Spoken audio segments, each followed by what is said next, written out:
And we are at Max of Eastman Place with Allan Harris. Allan, welcome back to Rochester. It's good to see you, my friend. It's good to see you.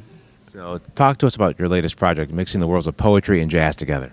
It came about from the inception of my wife said, you need to just use that voice more than just singing, a little oratory. I said, what should I do? Well, you like poetry.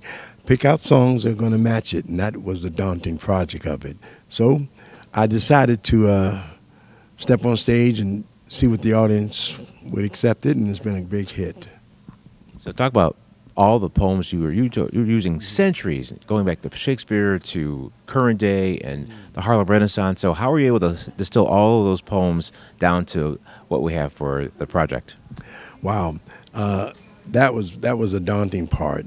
Starting with Shakespeare, and I moved into Dylan Thomas and Elizabeth Barrett Warren, Browning, Langston Hughes. Some nights it's different. It depends on the crowd. For this crowd here, I picked out a little more Langston Hughes, some Maya Angelou, along with Shakespeare, and tried to find the songs that would match, that it wouldn't leave the people in the dust. Now you have the words. Now, how do you do in terms of matching the music with it? So like you recite a piece of poetry, then you got to match it with the appropriate song. How do you do that? Wow, that's still a work in progress. There's sometimes, it depends on the song. Usually I start with the song first.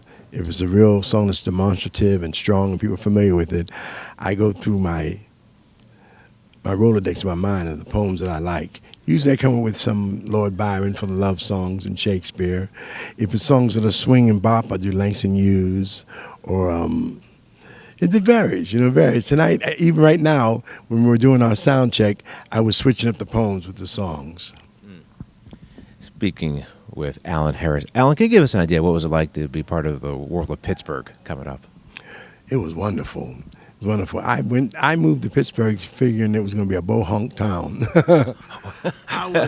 I was sorely surprised. I stepped on stage with the incredible Roger Humphreys and a myriad of those artists, and they took me to school.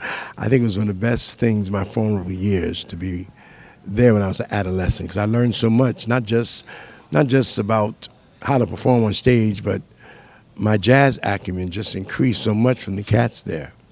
So you were part of that world of the Hill District that my man August Wilson would talk about and write about, but you witnessed that world towards the tail end of it. So give us an idea of just seeing that world and the culture of it. It was wonderful. I played at the Crawford Grill. I played with some really incredible artists who, some have passed, some are there. And from the lineage of Ray Brown to there's such a wonderful George Benson.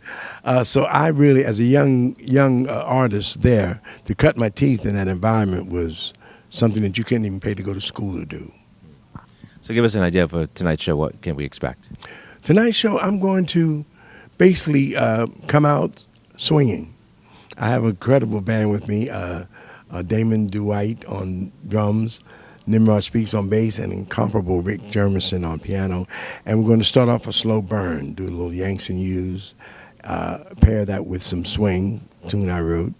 Then we're going to move into some Shakespeare, even some Mary Oliver for the generic crowd. And basically, you have to do that. We're going to do some Lord Byron, and it's just hang on to your seat. It's going to be a good evening. The Allan Harris Experience live in Rochester. Thank you, baby. It's good to see you, man. See you, my man.